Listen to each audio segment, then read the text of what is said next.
Hi friends, இன்னைக்கு நம்ம மன்னிக்க மறுத்த ஒரு ஊழியக்காரனை குறித்த உவமையை பார்க்க போகிறோம். இதோட பைபிள் ரெஃபரன்ஸ் மத்தேயு 18ஆம் அதிகாரத்தில் இருக்கு. ஒரு நாள் பேதுரு இயேசு கிட்ட வந்து அவரை பார்த்து, ஆண்டவரே, என் சகோதரன் எனக்கு விரோதமாய் குற்றம் செய்து வந்தால் நான் எத்தனை தரம் மன்னிக்க வேண்டும்? 7 தரம் மட்டுமோன்னு கேட்கிறார். அதுக்கு இயேசு பேதுருவை பார்த்து, 7 தரம் மட்டுமில்ல, 770 தரம் மட்டும் என்று உனக்கு சொல்லுகிறேன்னு சொல்லி அவர் ஒரு உவமையையும் சொல்றார். எப்படியெனில், பரலோக ராஜ்யம் தன் ஊழியக்காரரிடத்தில் கணக்கு பார்க்க வேண்டுமென்றிருந்த ஒரு ராஜாவுக்கு ஒப்பா இருக்கிறது. அவன் கணக்கு பார்க்க தொடங்கினப்போ 10,000 தாலந்து கடன்பட்டவன் ஒருவனை அவனுக்கு முன்பாக கொண்டு வந்தாங்க.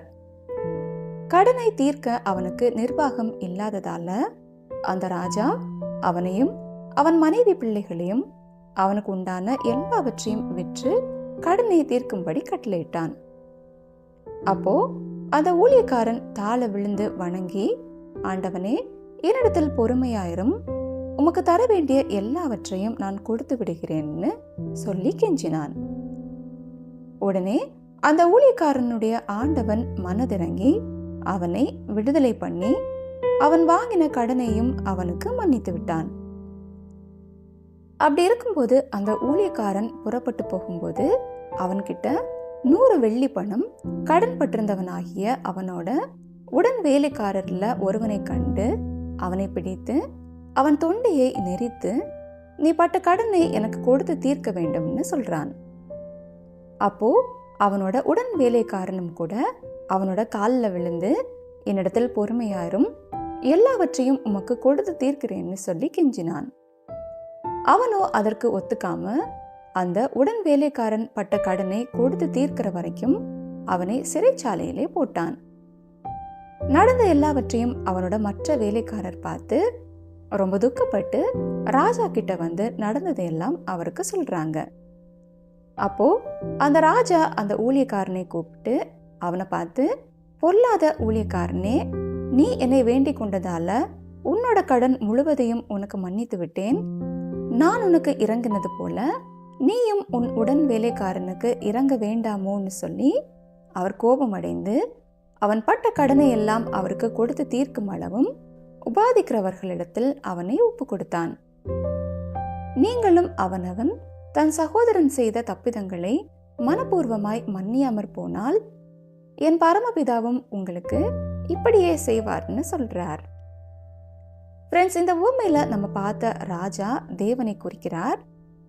ராஜாவுக்கு முன்பாக கொண்டு வரப்பட்ட வேலைக்காரனோட கடன் 10,000 தாலந்தா இருந்தது. ஃப்ரெண்ட்ஸ், 10,000 தாலந்து என்கிறது ஒரு சாதாரண தொகை இல்லை. அந்த காலத்துல ஒரு தாலந்து என்கிறது சுமார் 6,000 நாட்களோட தினசரி ஊதியத்திற்கு சமமானது. அப்போ 10,000 தாலந்து என்கிறது கிட்டத்தட்ட 600 லட்சம் நாட்களோட மொத்த ஊதியம். அதாவது குறைந்தபட்சம் 3,000 கோடி ரூபாய். ஒரு சராசரி மனிதன் ஒரு வருஷத்துல 300 நாட்கள் வேலை செய்தாலும் இந்த கடனை கட்டி முடிக்க அவனுக்கு 2 லட்சம் ஆண்டுகள் தேவைப்படும். இது மனிதனோட வாழ்நாள்ல சாத்தியமே இல்லாத ஒன்று.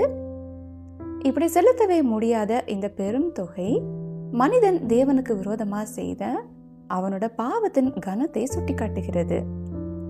அதை எந்த ஒரு மனிதனாலையும் அவன் வாழ்நாள்ல அவனோட சொந்த முயற்சினால திருப்பி செலுத்தவே முடியாது.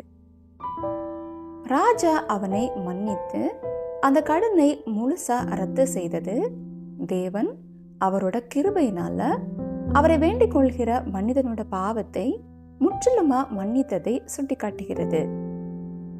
ஆனா அதே வேலைக்காரன் அவன்கிட்ட ஒரு சிறிய தொகை, அதாவது கிட்டத்தட்ட 3 மாத சம்பளம் கடன்பட்ட அவனோட உடன் வேலைக்காரனுக்கு இரக்கம் காட்டாமல் சிறையில் அடைத்தப்போ ராஜா கோபமடைந்து அவனை தண்டிக்கிறவர்கள் கிட்ட ஒப்படைத்தது மனிதர்களுக்கிடையே மன்னிப்பை மறுக்கும் மனநிலை தேவனுக்கு முன்பாக எவ்வளவு தீவிரமானது என்கிறத உணர்த்துகிறது.